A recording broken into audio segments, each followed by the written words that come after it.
Hello, girls, guys, or otherwise. This is Rich with your Tarot Talk Tuesday. Today we are going over the Seven of Cups.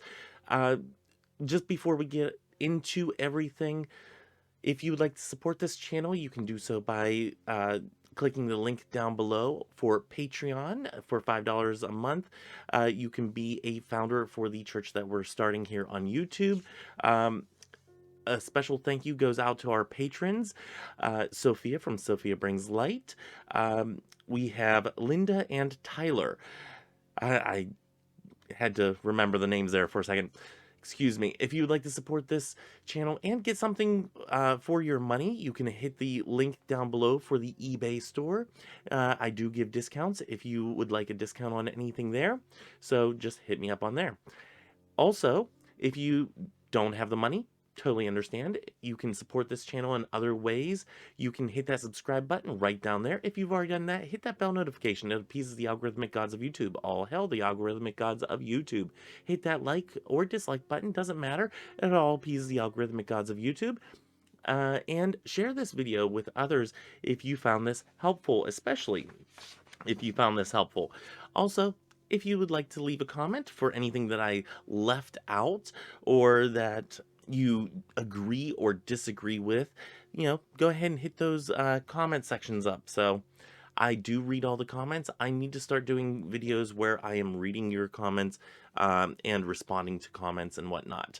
That's something that I've done in the past that I really enjoy doing, so I need to start doing that a lot more. Okay, so in our grandest of traditions that we've only missed once, let's bring up the Pictorial Key of the Tarot. Here we have the Pictorial Key of the Tarot by A.E. Waite, and then we have our image of the Seven of Cups. Let me just go ahead and bring that down a little bit. A.E. Waite says, "Strange chalices of vision, but the images are more especially those of the fantastic spirit. Divinatory meanings.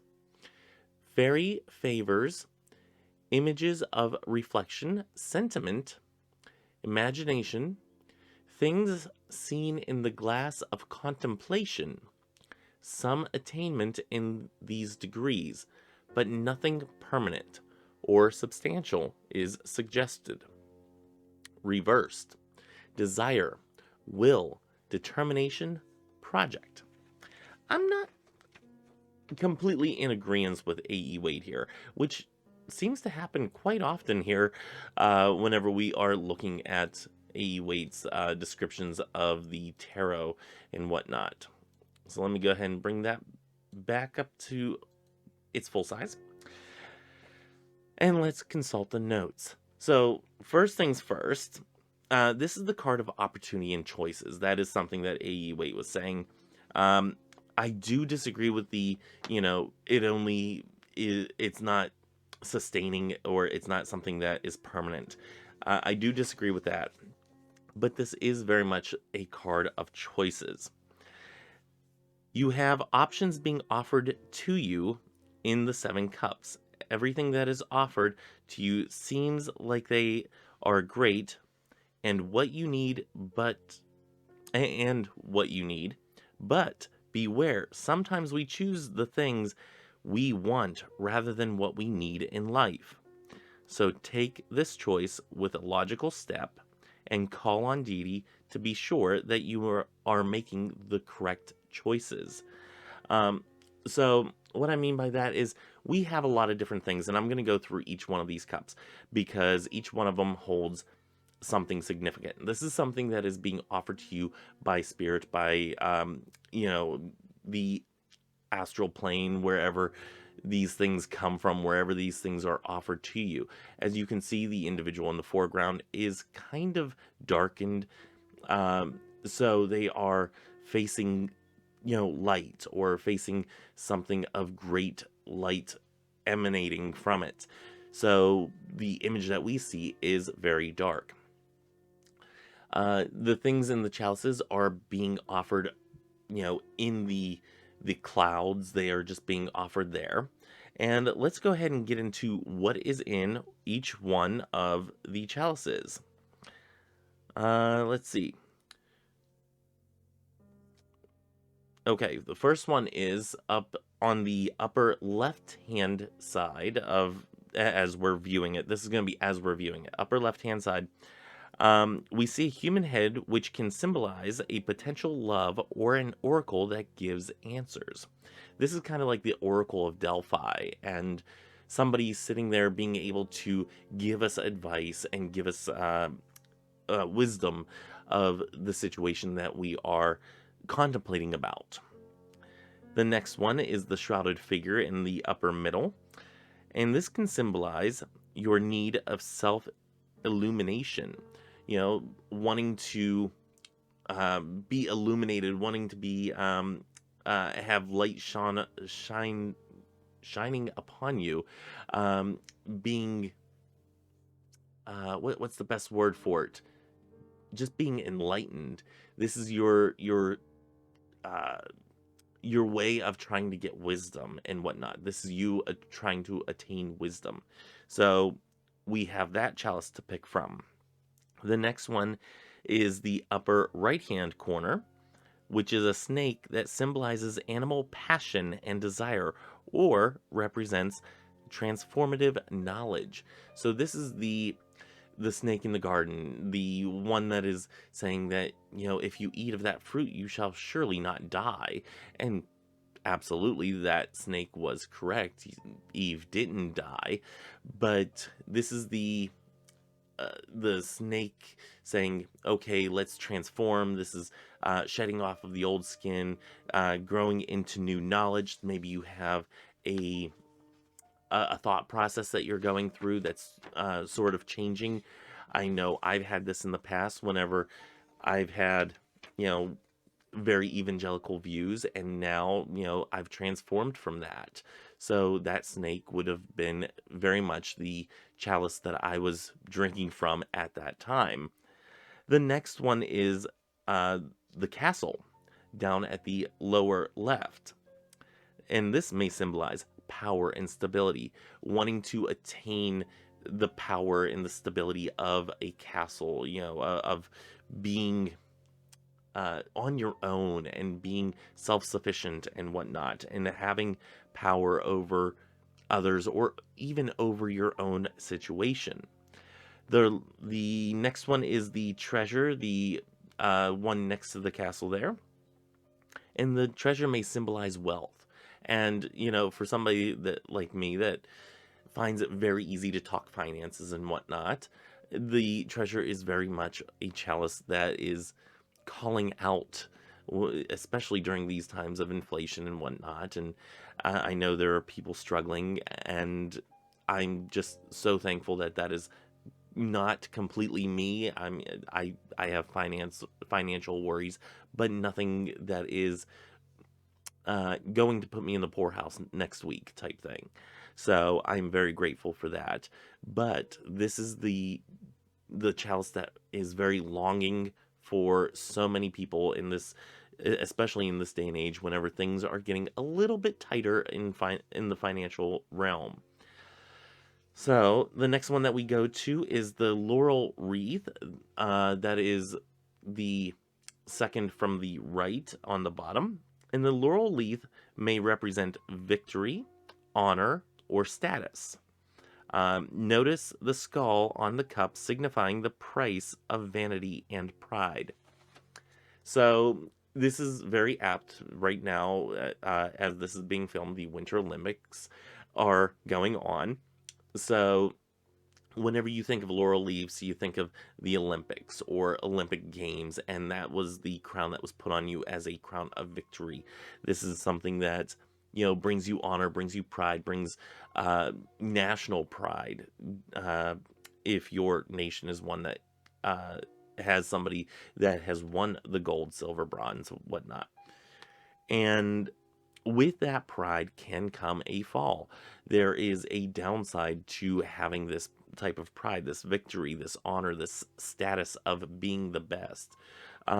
So just beware of that. And the next one at the lower right-hand corner is the dragon. And this may symbolize evil, anger, and envy. or it could be associated with the supernatural and magic.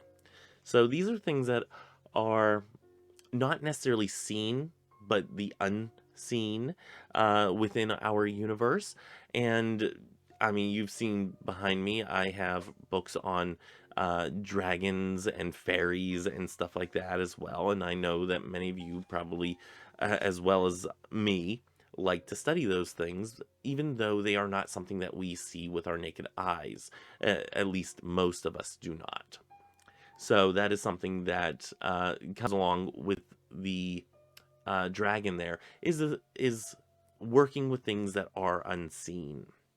So in the upright, this could be a sign that you are constantly in the idea phase and that you can't focus on what your needs are, and you can't really put your attention to everything right now, to what you need to. So take this time to focus. Do one thing at a time to make sure that you progress on each task. This is the idea of whenever you're, I don't know if y'all are in the planner community. I know one of you are. If you're in the planner community, they always talk about, small bites and, putting things in bite-sized tasks. So you can do one thing and then complete that job or that task, and then that leads to another and to another and to another. This is logistical planning, and it is very helpful if you can logistically plan every single task. However, this card might be that you are constantly in the planning phase, that you are constantly thinking and planning out the day-to-day life.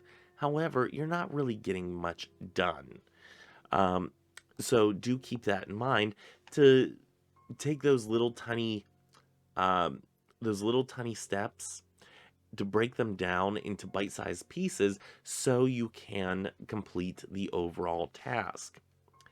I also have on here, this could also be inviting you to move out of the idea phase and choose a path to go down.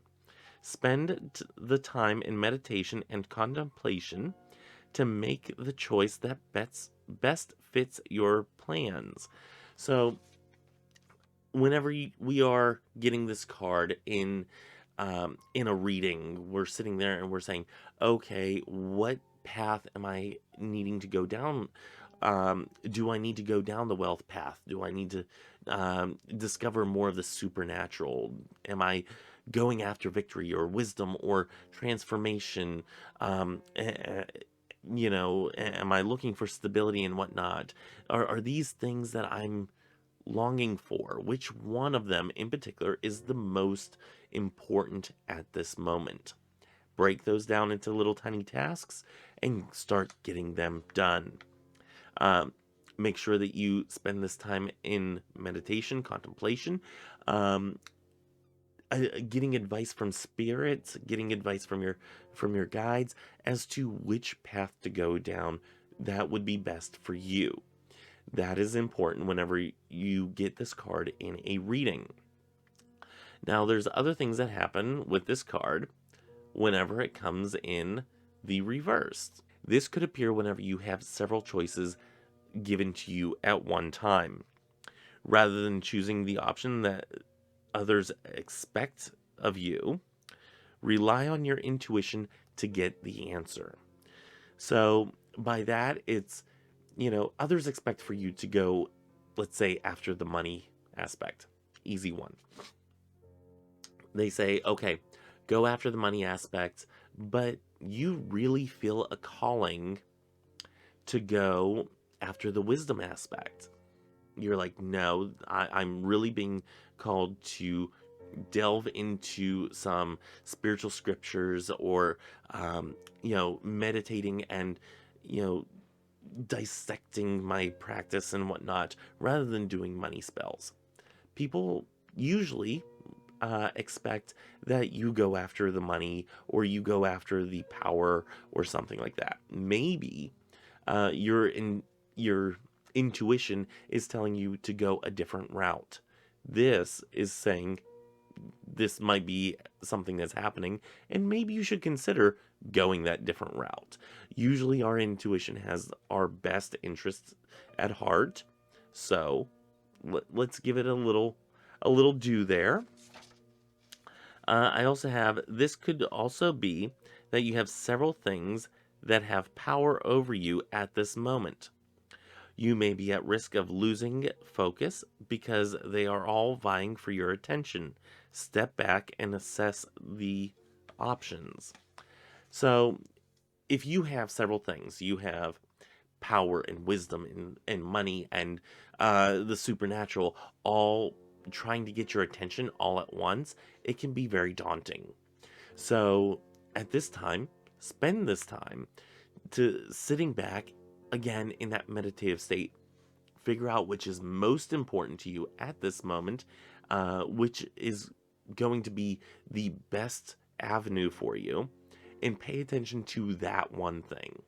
Again, this is part of the planner community. Do one thing at a time, do it right, do it, and I say that, do it right. However, and this is something that I have to realize whenever I'm doing videos, and that many YouTubers get caught up on, I think, is that done is better than perfect. You can have something that you planned out, and it would be absolutely wonderful and perfect and every little detail thought out. However, if you are caught up in the minutia details, then the project may never get done. So keep that in mind as well, that done is better than perfect. At least if you have it done, it can be out there for everybody to see. Rather than it being absolutely perfect, you can go back and say, you know what, I want to clarify something that I said here. And I think I've done that before. I'm pretty sure I've done that before, where it's like, hey, the way I was explaining it wasn't quite right. Let me try again. And usually that happens down in the comments. So, yeah, I've had that happen, and I've also I think I've done videos where I'm like, okay, let me try to explain this a different way. So anyway, moving on. This could also be that you are overwhelmed and cannot move forward. Weed out the options one by one so you can focus on your final choice and move on.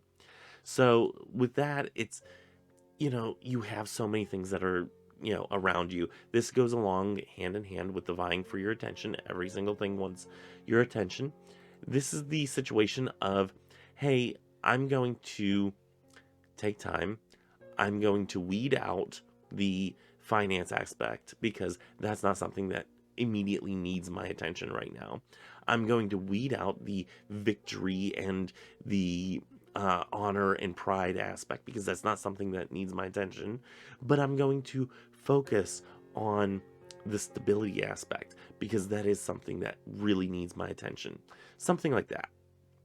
So, weeding them out, figuring out what needs to be, what needs your attention immediately, and prioritizing those individual things.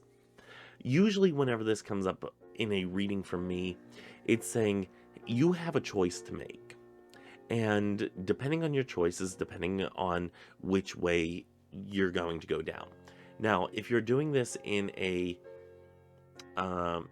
like in a general 3-card reading, if you have the past, present, future type thing, and this is in your future aspect, try pulling a couple extra cards. And try to say, okay, I would actually pull 7 cards for this one. I would pull 1 through 7. Let me put this down. Okay, I get the 7 of Cups. Okay, let me do it over here because things are reversed in that way. 7 of Cups, and then I have 1, 2, 3, 4, 5, 6, 7. Okay, and with each one of them, go through that and say, hey, if I choose the chalice with the head in it, the oracle, the one that's symbolizing potential love, or the oracle of Delphi giving me answers, what will be the outcome, and use that for each one of the 7. Try doing that to weed out, or how do I want to say it? narrow down your choices, because if you get one and it says, okay, what if I go with the treasure, the finances and whatnot, and you get the um the Four of Pentacles, which is the Miser card, you know, if you get that one, whoops, sorry, hitting the mic. If you get that one, then that's kind of easy of, hey, maybe things are going to be strapped if I try to pursue that one. Maybe I'll lose things. Maybe I'll end up having to just hold on with the death grip on my finances. So maybe I should not go down that path. And then you can do the, you know, upright is positive and or is a yes, and the reverse is a no, and weed them out from there. You know, in with tarot, it's all in how you say things in your mind or with your intuition of this is good and this is bad. So keep that in mind whenever this comes up. If this comes up in a reading for you, try that technique out and let me know how it works for you. That's something that if it were coming up in a future aspect for me of a future choice that I have to make, then I would try to weed that down and weed it out as to what I need to focus on immediately. And then first place, second place, third, all the way down to seventh. So that's all that I have for this video. I have been saying that I have a video for the patrons, and unfortunately that one got deleted, so I have to reshoot that. Yeah, I went through my computer and just deleted a whole bunch of videos, and apparently I deleted the raw file for that and completely erased it. So yeah, sorry about that. So I'll have to get that deck back in here with the comparison decks and all that. So yeah, it's a thing. It really is. And I really want to have that one. Yeah, because that's actually the deck that I'm primarily trying to use this year. So anyway, that's all that I have for today.